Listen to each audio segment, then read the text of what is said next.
Kaum Muhajirin dan kaum Ansor sempat berselisih. Bener nggak sih? Banyak informasi yang tidak akurat tentang siapa yang berhak memimpin setelah wafatnya Rasulullah SAW. Informasi yang tidak tepat ini datangnya dari kaum orientalis yang mengambil kesimpulan hanya dari luarnya aja, atau berdasarkan sejarah yang mereka baca aja tanpa melihat secara menyeluruh. Seperti halnya datang dari seorang orientalis yang bernama Brockleman. Entahlah siapa namanya. Seorang orientalis dia. Dia mengatakan bahwa setelah wafatnya Rasul, orang-orang Islam ini sibuk ngurusin kepemimpinan. Bahkan pemakaman Rasul tertunda hingga hari kedua. Masyarakat Ansor berusaha melepaskan diri dari pengaruh kaum Muhajirin. Sebagai penduduk asli Madinah, mereka ingin memiliki kepemimpinan sendiri. Ali, sepupu Nabi yang menjadi menantu Nabi, mengklaim dirinya lebih berhak menjadi khalifah berdasarkan kedekatan dan kekerabatannya dengan Nabi. Pernyataan ini sangat jauh dari riwayat-riwayat sahih dan pendidikan yang dilakukan oleh Rasulullah SAW kepada para sahabatnya.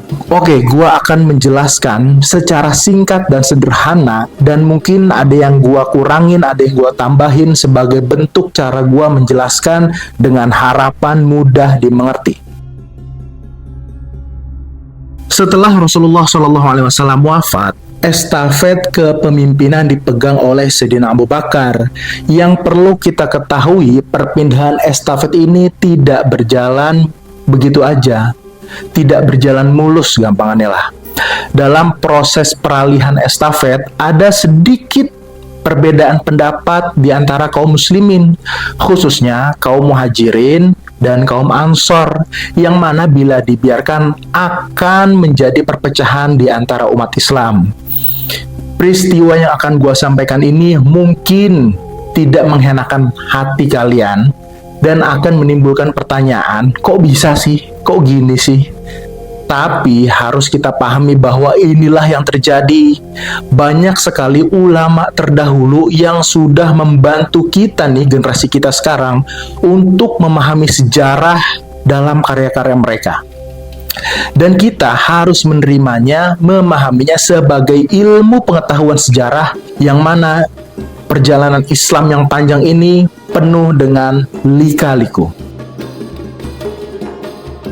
Kenapa Abu Bakar yang dipilih menjadi pengganti Rasulullah SAW? Dari segi akhlak, ilmu, dan kedekatannya dengan Rasulullah adalah sahabat Abu Bakar. Banyak sekali hadis-hadis hasan maupun hadis sahih yang mana Rasulullah ini mengutamakan atau mengistimewakan Abu Bakar dibanding sahabat-sahabat lainnya, yang mana hadis-hadis tersebut adalah suatu isyarat bahwa sepeninggal Rasulullah maka kepemimpinan dipegang oleh sahabat Abu Bakar.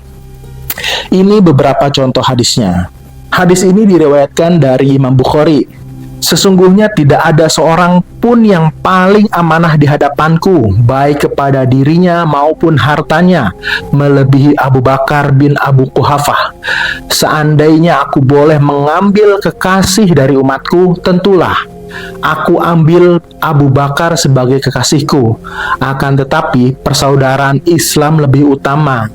Tutuplah semua pintu dariku kecuali pintu Abu Bakar. Kemudian ada hadis lagi tentang orang yang paling dicintai Rasulullah. Ada sahabat yang bernama Amr bin As. Ia bertanya, siapakah manusia yang paling Tuhan cintai? Rasulullah menjawab, Aisyah. Lalu aku, kata Amr bin As, bertanya lagi, kalau dari laki-laki? Rasulullah menjawab, bapaknya. Yang mana bapaknya Aisyah adalah Sayyidina Abu Bakar. Kemudian aku bertanya lagi, kemudian siapa lagi? Beliau menjawab, Umar bin Khattab. Kemudian beliau menyebutkan beberapa orang laki-laki. Lalu ada lagi riwayat dari Imam Bukhari dan Muslim. Seorang perempuan mendatangi Rasulullah SAW, kemudian Rasulullah menyuruhnya kembali lagi menemui beliau suatu saat nanti. Perempuan itu bertanya, bagaimana kalau aku datang tapi tidak bertemu engkau, wahai Rasulullah? Maksudnya si perempuan ini, ia mengkhawatirkan kalau Rasulullah lebih dahulu wafat. Lalu Rasulullah SAW bersabda, kalau engkau tidak bisa bertemu aku, temuilah Abu Bakar.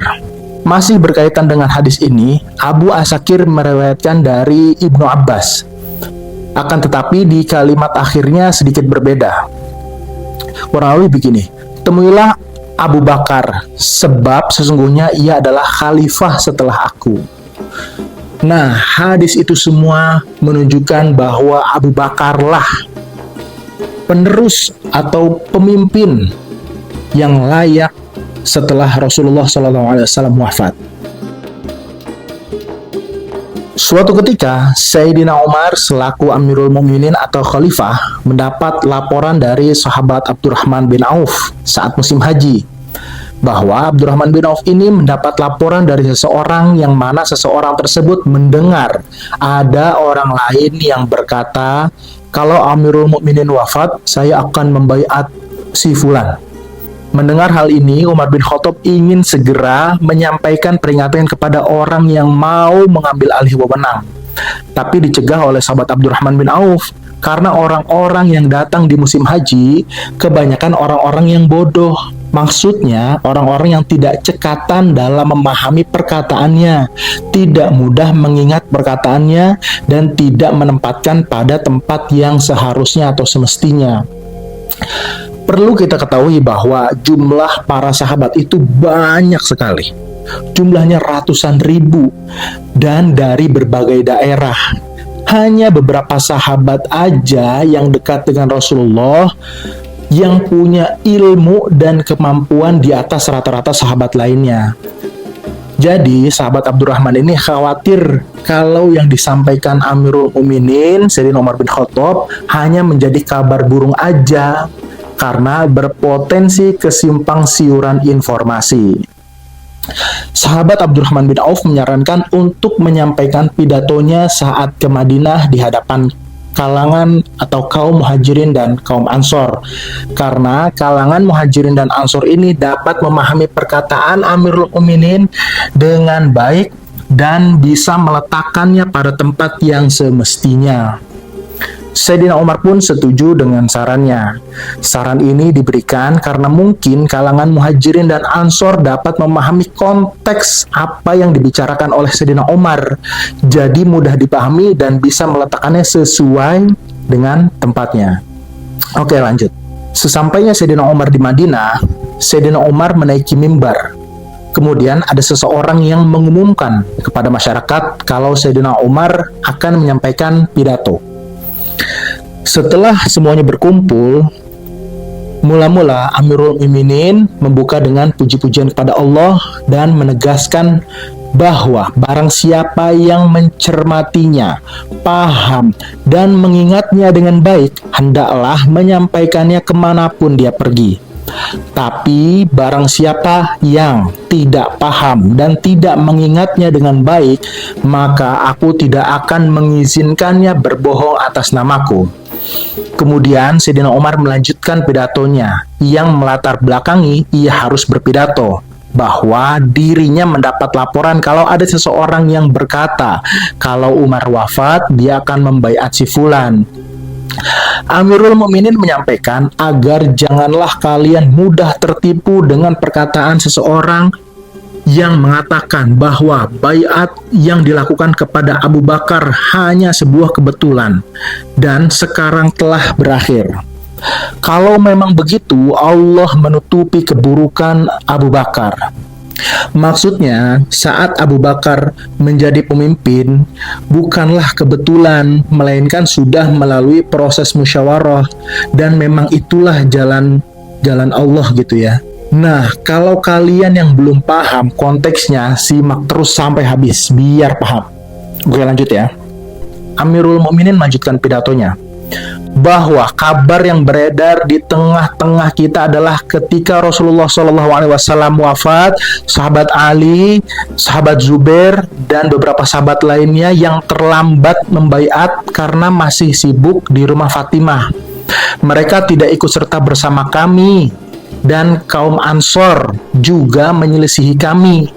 Maksudnya berbeda pendapat dengan Abu Bakar dan Umar.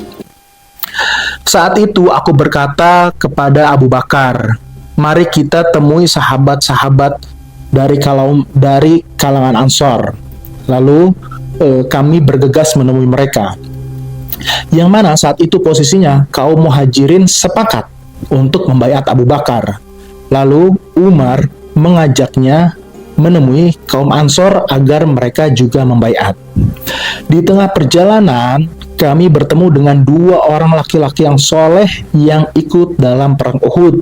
Mereka bertanya, wahai kaum Muhajirin, hendak mana kalian? Kami menjawab, kami akan menemui saudara-saudara kami dari kaum Ansor. Lalu kedua orang itu berkata, kembalilah. Putuskanlah urusan kalian sendiri. Maksudnya selesaikanlah urusan kalian sendiri. Kami menjawab, demi Allah, kami akan tetap menemui mereka. Saat itu, kaum Ansor sedang berkumpul di Saqifah Bani Sa'idah. Kami melihat ada seorang laki-laki yang berselimut kain.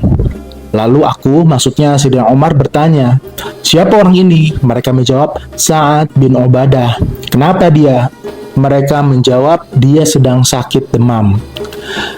Lalu tiba-tiba salah seorang di antara mereka, maksudnya kaum Ansor, berpidato. Diawali dengan puji-pujian kepada Allah, kemudian dia berkata, sesungguhnya kami masyarakat Ansor adalah pejuang Islam, sementara kalian orang-orang Quraisy hanya sekelompok kecil dari kaum kalian. Kami melihat kalian hendak menyingkirkan kami dan merampas hak kami. Aku, kata Sayyidina Umar, sudah menyimpan atau menyiapkan kata-kata yang akan disampaikan di hadapan Abu Bakar. Abu Bakar adalah sosok yang lembut dan lebih tenang dibandingkan aku. Ketika aku akan angkat bicara, tiba-tiba Abu Bakar berkata, sebentar, jangan terburu-buru. Aku pun tidak mau melawannya. Abu Bakar kemudian berpidato, mengawalinya dengan pujian kepada Allah. Sungguh, apa yang disampaikan oleh Abu Bakar sama persis dengan apa yang mau aku katakan. Bahkan penyampaian beliau lebih bagus dariku. Abu Bakar berpidato seperti ini. Amma ba'du, wahai masyarakat Ansor, apa yang kalian utarakan mengenai keutamaan kalian memang itulah kenyataannya. Sesungguhnya masyarakat Arab tidak mengenal kepemimpinan ini kecuali diperuntukkan bagi kaum Quraisy, kaum yang berada di tengah-tengah bangsa Arab, baik dari sisi keluarga maupun nasab. Aku rela jika kalian memilih salah satu dari kedua orang ini. Nah, untuk penjelasan masalah orang Arab itu harus dipimpin oleh orang Quraisy, mungkin gue akan buat videonya di lain waktu. Tapi intinya, memang dari dulu orang Arab dipimpin oleh suku Quraisy. Oke, lanjut ya. Abu Bakar memegang tanganku dan tangan Abu Ubaidah bin Jarrah. Sungguh, dari semua perkataan beliau, dari pidatonya itu, bagian inilah yang paling aku tidak suka. Jika aku diarak kemudian leherku dipenggal dan itu tidak berdosa, maka itu lebih aku sukai daripada aku menjadi pemimpin suatu kaum yang mana di dalamnya ada Abu Bakar. Nah, kemudian setelah Abu Bakar selesai berpidato, salah seorang dari kaum Ansor berdiri dan berkata, aku kepercayaan kaum Ansor, berpengalaman, cerdas, dan tertua yang dihormati. Bagaimana jika kami punya pemimpin dan kalian juga punya pemimpin sendiri, wahai masyarakat Quraisy? Saat itu, suara-suara mulai meninggi dan menjadi kacau. Ketika suasana makin memanas, aku berkata kepada Abu Bakar, angkat tanganmu dan aku akan membaiatmu. Beliau pun mau mengangkat tangannya dan aku pun membaiatnya. Dalam riwayat lain, saat suasana mulai tidak kondusif, Zaid bin Thabit berdiri dan berkata, tidakkah kalian ingat bahwa Rasulullah SAW berasal dari Muhajirin? Karena itulah khalifahnya dari Muhajirin pula. Adapun kita adalah Ansor atau pembantu Rasulullah. Dengan begitu kita juga pembantu khalifahnya. Oke, lanjut ke pidatonya Sayyidina Umar. Setelah itu barulah kaum Muhajirin secara bergiliran dan kaum Ansor juga segera membaiatnya.